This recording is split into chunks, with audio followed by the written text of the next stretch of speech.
জামালপুর জেলার দেওয়ানগঞ্জে দাঁড়িয়ে আমি ইতিহাসের এক জলধারার সামনে।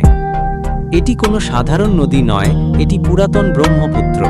যে নদী কেবল পানি বয়ে নিয়ে যায় না, বরং বয়ে নিয়ে যায় হাজার বছরের ইতিহাস, সংস্কৃতি আর বাংলার মানুষের জীবনের গল্প। এই নদের যাত্রা শুরু হয়েছে বাংলাদেশের দীর্ঘতম নদী যমুনা থেকে। এটি জামালপুর এবং ময়মনসিংহ জেলার বুক চিরে বয়ে চলেছে, আর শেষে শীতলক্ষার সঙ্গে মিলিত হয়ে মেঘনার বিশাল জলরাশিতে মিশেছে। একসময় এটিই ছিল ব্রহ্মপুত্রের মূল ধারা, প্রমত্তা আর শক্তিশালী।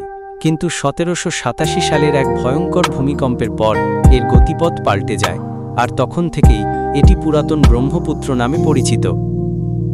সময়ের পরিক্রমায় এর রূপ বদলেছে, কিন্তু এর গুরুত্ব আজও কমেনি। বর্ষাকালে যখন এর দুই পাড় প্লাবিত হয়, তখন পলিমাটি জমিতে নতুন উর্বরতা এনে দেয়, আর এই উর্বর মাটি আমাদের কৃষকদের জন্য ফসল ফলানোর উৎস। গ্রীষ্মের দুপুরে যখন চারপাশ খাঁ খাঁ করে, তখন এই নদীর শীতল হাওয়া গ্রামীণ জীবনে এক শান্তির পরশ বুলিয়ে দেয়। পুরাতন ব্রহ্মপুত্র শুধু জীবিকার উৎস নয়, এর রয়েছে এক সমৃদ্ধ ঐতিহাসিক তাৎপর্য। এক সময় এই নদী ছিল প্রধান বাণিজ্য পথ।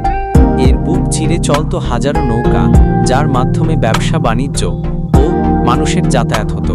এই নদীকে কেন্দ্র করেই গড়ে উঠেছিল শত শত জনপদ ও বাজার, যা আমাদের সমৃদ্ধ ঐতিহ্যের প্রমাণ। দুঃখের বিষয়, সময়ের সাথে সাথে এই নদী তার নাব্যতা হারিয়েছে এবং এর অনেক অংশ ভরাট হয়ে গেছে। কিন্তু আশার কথা হলো, সরকার এই নদীর জীবন ফিরিয়ে আনার জন্য বিভিন্ন প্রকল্প হাতে নিয়েছে। নদী খনন এবং ড্রেজিংয়ের মতো উদ্যোগগুলো কিছুটা হলেও নদীর নাব্যতা ফিরিয়ে আনতে সাহায্য করছে। পুরাতন ব্রহ্মপুত্র শুধু দেওয়ানগঞ্জের নয়, পুরো বাংলাদেশের এক অমূল্য সম্পদ। এটি আমাদের প্রকৃতি, সংস্কৃতি এবং ইতিহাসকে এক সূত্রে বেঁধে রেখেছে।